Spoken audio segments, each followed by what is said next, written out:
ఈ వీడియో చూసే ముందు జై శ్రీరామ్ అని కామెంట్ చేయండి.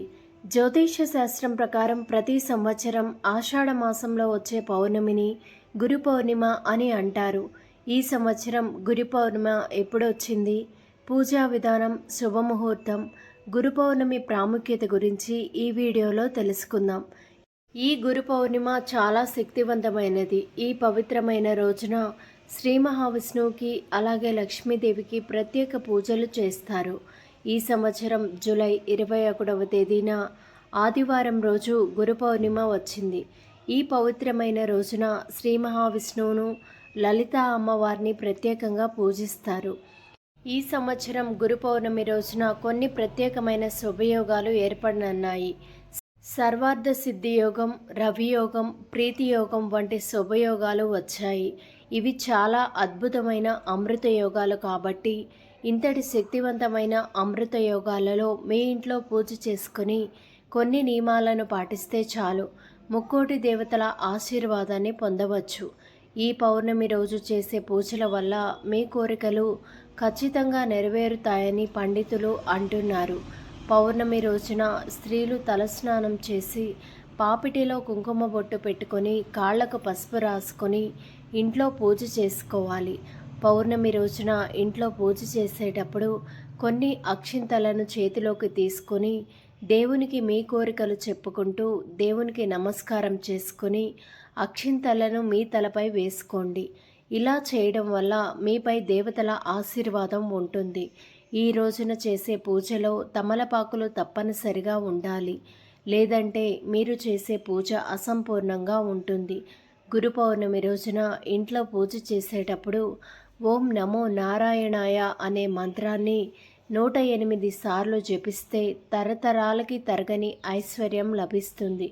పౌర్ణమి రోజున పూజ చేసేటప్పుడు పూజలో దేవునికి నైవేద్యంగా ఒక బెల్లం ముక్కను నివేదిస్తే చాలా మంచిది. హారతి ఇచ్చి పూజను ముగించాలి. గురు పౌర్ణమి రోజున ప్రతి ఒక్కరూ కూడా ఇంట్లో ఖచ్చితంగా పూజ చేసుకోవాలి. ఏ ఇంట్లో అయితే ఈ రోజున దీపం పెట్టి పూజ చేస్తారో ఆ ఇంటికి ఐశ్వర్యం కలుగుతుంది. పౌర్ణమి రోజున వచ్చే చంద్రకిరణాలకు అత్యంతమైన శక్తి ఉంటుంది.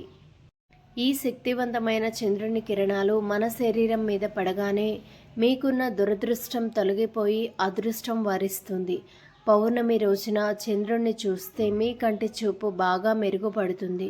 కాబట్టి ఈ పౌర్ణమి రోజున సాయంత్రం సమయంలో చంద్రుణ్ణి చూస్తూ మీ మనస్సులో ఏదైనా ఒక కోరికను కోరుకొని చంద్రునికి నమస్కారం చేస్తే మీరు అనుకున్న కోరిక ఖచ్చితంగా నెరవేరుతుంది. గురు పౌర్ణమి రోజున గురువుల ఆశీర్వాదం తీసుకున్న వారికి ఖచ్చితంగా శుభ ఫలితాలు కలుగుతాయి. కాబట్టి గురు పౌర్ణమి రోజున మీ దగ్గరలో ఉన్న దేవాలయానికి వెళ్ళి గుడిలో దేవుడికి దర్శనం చేసుకొని పండితుల ఆశీర్వాదం తీసుకోండి. ఎవరైతే ఈ గురు పౌర్ణమి రోజున పండితుల ఆశీర్వాదం తీసుకుంటారో అలాంటి వారికి అఖండ రాజయోగం ప్రాప్తిస్తుంది. గురువుల ఆశీర్వాదం తీసుకోలేని వారు మీ ఇంట్లో ఉన్న తల్లిదండ్రుల ఆశీర్వాదం తీసుకోండి. ఇలా చేయడం వల్ల మీ జాతకంలో ఉన్న అన్ని దోషాలు కూడా తొలగిపోయి అష్టైశ్వర్యాలతో జీవిస్తారు. ఈ గురు పౌర్ణమి రోజున ఎరుపు రంగు దుస్తులను ధరిస్తే చాలా మంచిది. ఎందుకంటే లక్ష్మీదేవికి ఎర్ర రంగు అంటే ఎంతో ఇష్టం. ఈ రోజున ఉదయం పూజ చేసి మళ్ళీ సాయంత్రం ఖచ్చితంగా పూజ చేయాలి.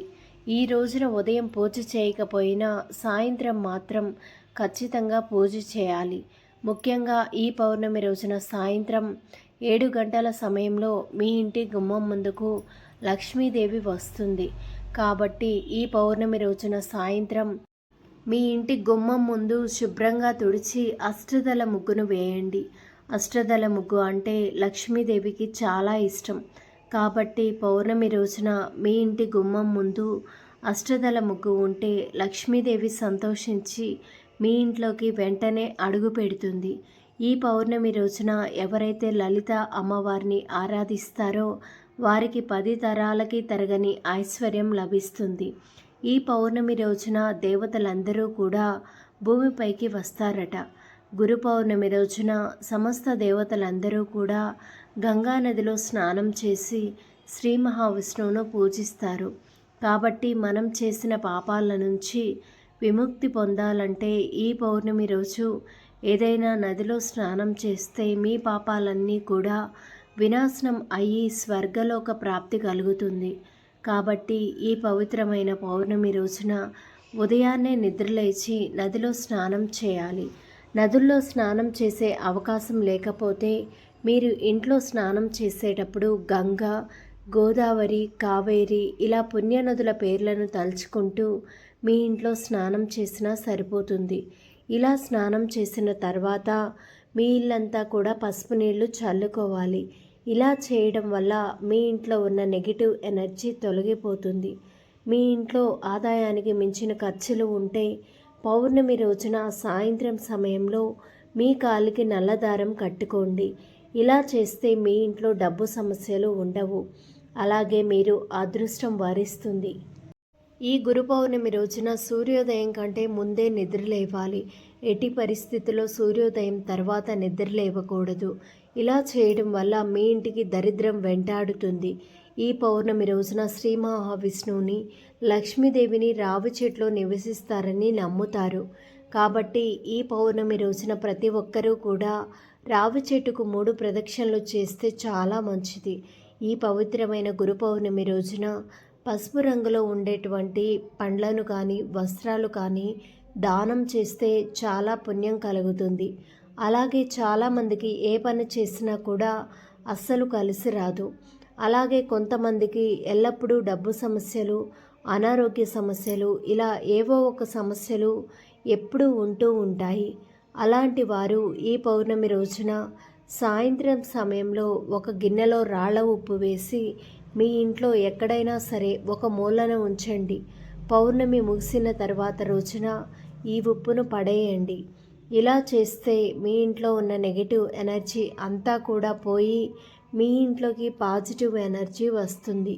అదేవిధంగా ఈ పౌర్ణమి రోజున ఏదైనా సరే ఒక ఆలయంలో కొబ్బరికాయను కొడితే మీ ఇంటికి చాలా మంచి జరుగుతుంది. కాబట్టి గురు పౌర్ణమి రోజున ప్రతి ఒక్కరూ కూడా ఖచ్చితంగా దేవాలయంలో కొబ్బరికాయను కొట్టాలి. ధన్యవాదములు. ఈ వీడియో కనుక మీకు నచ్చినట్లయితే ఈ వీడియోని లైక్ చేసి మా ఛానల్ని సబ్స్క్రైబ్ చేసుకొని సపోర్ట్ చేయండి. అలానే వీడియోని చివరి వరకు చూసినట్లయితే శ్రీమాత్రే నమః అని తప్పకుండా కామెంట్ చేయండి.